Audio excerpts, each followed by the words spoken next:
సమస్త మానవాళి ఆదం సంతానమే. మరి సృష్టికర్త అయినటువంటి ఆ దైవం ఆదామును మట్టితో సృష్టించాడు అని చెప్పడం జరిగింది. ఈ విషయం మనం హైందవ మత గ్రంథాన్ని పరిశీలించినట్లయితే బృహదారణ్యక ఉపనిషత్తులు కూడా చాలా స్పష్టంగా చెప్పడం జరిగింది.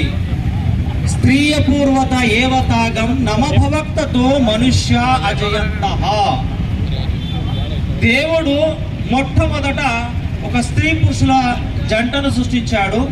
సమస్త మానవాళి ఆ జంట నుండే ఉనికిలోకి వచ్చారు అని చెప్పడం జరిగింది. మనము వేరు కాదు. ఈరోజు కొంతమంది వాళ్ళ స్వార్థం కోసం మన మధ్య ఆ చిచ్చు పెట్టి వాళ్ళు సీట్ల కోసం మనల్ని విడగొడుతున్నారు. కానీ మనలో ఉన్నటువంటి సంబంధం రక్త సంబంధం. ఉదాహరణకి